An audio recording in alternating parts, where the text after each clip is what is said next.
বাংলাদেশের ইউরোপ জয়, সান মারিনোর বিপক্ষে 2-1 গোলে বাংলাদেশ দুর্দান্ত জয় পেয়েছে। আসসালামু আলাইকুম, আমি Al Muktadir Billah. Welcome back to my YouTube channel and Facebook page sports with Billah. আমার স্পোর্টস চ্যানেলে অনেকদিন ধরে ভিডিও দেওয়া হয় না, কিন্তু এখন থেকে আমি নিয়মিত হবো, যেহেতু সামনে বিশ্বকাপ। তো যে কথা বলছিলাম, বাংলাদেশ সান মারিনোকে হারিয়ে প্রথমবারের মতো ইউরোপ জয় করলো। প্রথমবারের মতো বাংলাদেশ ইউরোপের মাটিতে খেলতে গেছে এবং প্রথমবারেই বাজিমাত। যদিও সান মারিনো টিম 211 নাম্বার র্যাঙ্কিংয়ে আছে, বাংলাদেশ আছে 181 নাম্বার র্যাঙ্কিংয়ে। র্যাঙ্কিংয়ের দূরত্বে সান মারিনো পিছিয়ে থাকলেও তারা কিন্তু ইউরোপের একটি টিম।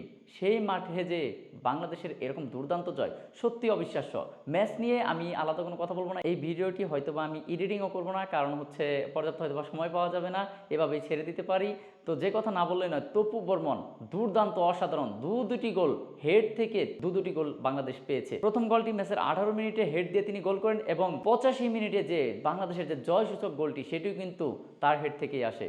অসাধারণ দুর্দান্ত ছিল বাংলাদেশের এই ম্যাচটি। সব মিলে দারুণ খেলেছে বাংলাদেশ। যদিও আমার একটা জায়গায় কথা বলার আছে, সেটা হচ্ছে মৃদুল মার্মা। তিনি যেভাবে আসলে প্রথম গোলটা যখন বাংলাদেশ কনসিড করলো, সেই গোলটা এটা কিন্তু হওয়ার মতো গোল ছিল না। মৃদুল মার্মা সেটা কিন্তু সেভ দিতে পারতেন, সেটা তিনি পারেননি। কিছু ভালো দুর্দান্ত সেভ তিনি দিয়েছেন, কিন্তু প্রথম গোলটি আমি মনে করি তার ব্যর্থতার কারণেই হয়েছে।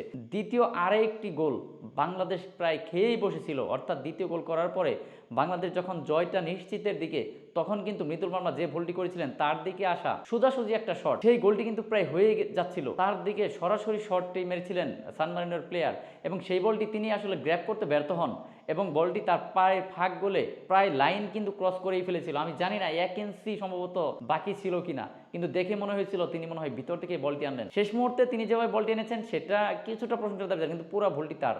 এই বল কখনোই সেখানে যাওয়ার কথা ছিল না। বাংলাদেশ নিশ্চিত যেটা ম্যাচ প্রায় ড্র করতে বসেছিল, সেখান থেকে যাই হোক সেরকম কিছু হয়নি। আল্লাহর রহমতে বাংলাদেশ জিততে পেরেছে। এইখানে বাংলাদেশের বেশ কিছু সুযোগ তৈরি হয়েছিল, সেগুলো কাজে লাগাতে পারলে হয়তো আরও ভালো কিছু হতো। এখানে যখন ফাহিম আসলে যে ক্রসটা তিনি পেয়েছিলেন, সেই ক্রস থেকে তিনি গোলে কনভার্ট করতে ব্যর্থ হয়েছেন।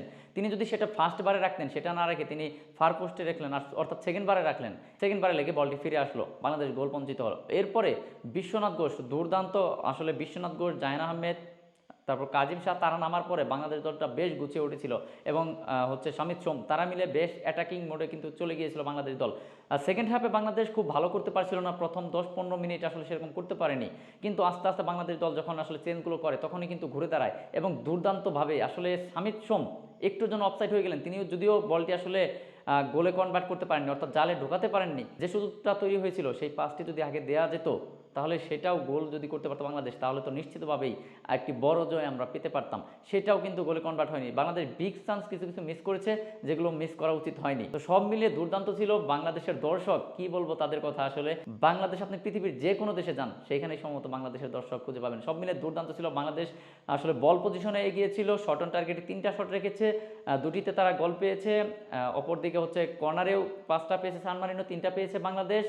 যদিও দু ম্যাচে সমানভাবে ফাউল করেছে রেফারি, এদিকে মনে হয় ক্লান্ত হয়ে গিয়েছিল। 16টা ফাউল করেছে সম্ভবত বাংলাদেশ, 15টা ফাউল করেছে হচ্ছে সান মারিনো।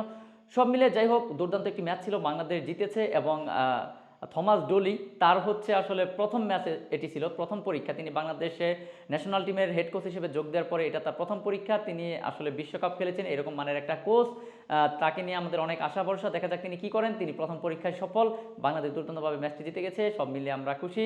তো বাংলাদেশের প্লেয়ারদের ধন্যবাদ, সাপোর্টারদের ধন্যবাদ, সবাইকে ধন্যবাদ। আল্লাহ হাফেজ।